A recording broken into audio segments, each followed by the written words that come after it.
So I'm going to do a quick review for Frankinstein because I watched it last night, and I'm going to cut to my unboxing.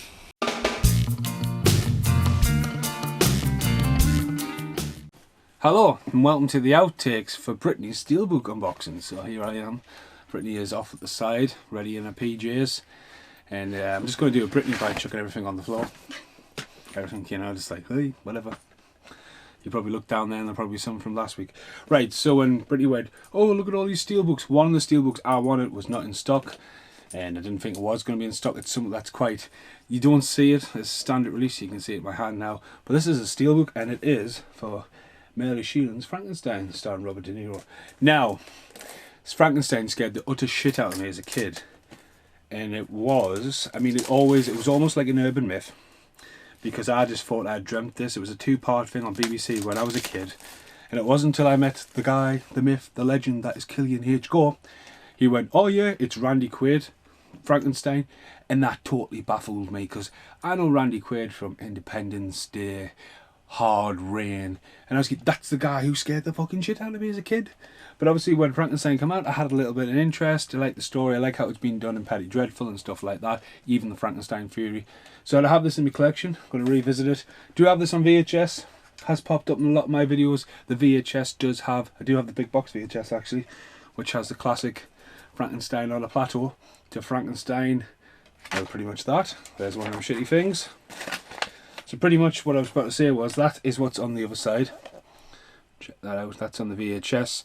Normally came with a lot of quotations. I can't see it, can you? It's been a long time. I know it's got a red outline VHS. I do know what I'm talking about, motherfuckers. But yeah, Robert De Niro's peering eyes, lightning, nice print on it. Inside, UV code, pointless now. And the disc is actually proper. Look at that. And unlike Brit in her collection, you've got the man, Kenneth Branagh there, bringing the creature to life. So that's a nice little addition. This was only like $4.99. I think it's an absolute bargain. One thing about Zoom, especially with stuff like Deadwood, you like go on their offers and they're always stocked out. Always check the next day because they do go back on. It's not like Zavvi where it's like you're searching steelbooks and you get radio, here we go Zavvi, you go down, out of stock, just take the fucking thing off. You leave it on just for the sheer hits and giggles of getting a hit on your website. It's not like Teenage Mutant Ninja Turtles when they just completely disappeared. Don't get me started about Scream or the X-Files, Savvy. Right, that's the end of Britbo's unboxing steelbooks as I jump in at the very end. Thanks for watching. Goodbye for now. So you've just seen me unboxing the steelbook. I haven't seen it on DVD or Blu-ray for ages. The steelbook's quite an anomaly in my opinion. I remember seeing this as a kid. I talked about the Randy Quaid one scaring the crap out of us as a kid. So, big cast. I mean, Kenneth Branagh's done a great job directing it. It's very period driven. Some of the set locations are amazing. The staircase is amazing. I don't think Helena Bonham Carter is on top form in this. I think she's still to me very green in this. I've just dropped my keys. Robert De Niro, bold role for him to take on. I think he was fantastic.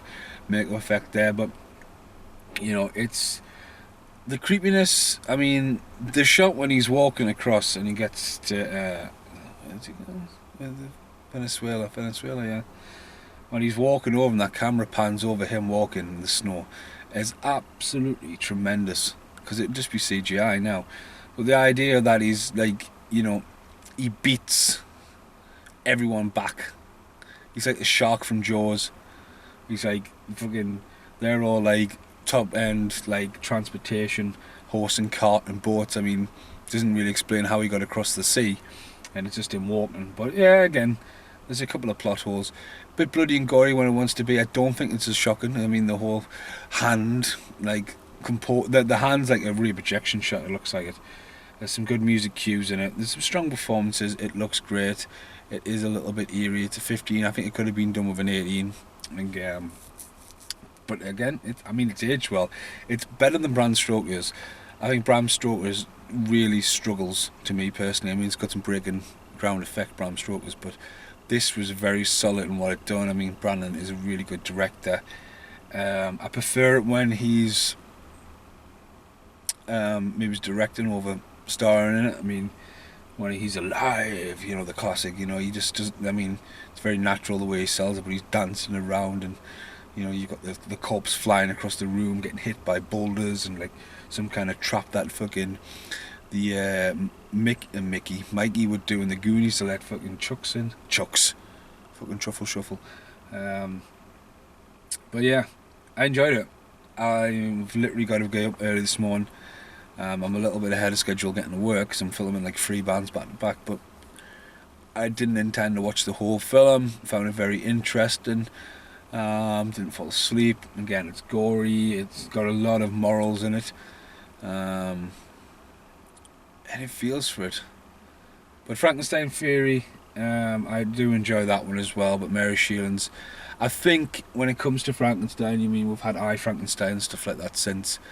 We've had Frankenstein reappear and stuff like Van Helsing, and obviously reoccurs in Penny Dreadful. But I think what Brandon's done there, and along with the cast, is deliver a really good, solid, vintage-looking movie that stands up to its day nearly. I mean, God, it's only 30-year-old now. And to me personally, there's been no reason to remake it. I mean, there's been loads of different kinds of Frankensteins, but on a mainstream level, I think this is... I mean, Victor Frankenstein, I'm thinking about... I haven't seen Victor Frankenstein. So I'm really shooting myself in the foot, but I think Frankenstein, Kenneth Branagh, still solid. Might have to hunt Victor Frankenstein down and watch it now. But I've had no interest. Daniel Craig. Right, I need to go to work, so I'll see you in the outtakes. So on the outtakes, yes, I probably do need to watch Victor Frankenstein, but what I was trying to say is, like, this film stands up. If you can get a hold of it, as I say, it was $4.99 on Zoom. There's a random guy walking to his car, done his shopping in the staff car park. You know, like, fair play, mate. I'm parked at the back, and you're like, right then, where's he going? See how? Oh, aye. My boots open, he can probably fucking hear us. I wonder he was glaring at us. Yeah, okay. Right, thanks for watching. Goodbye for now. And now, the end is here.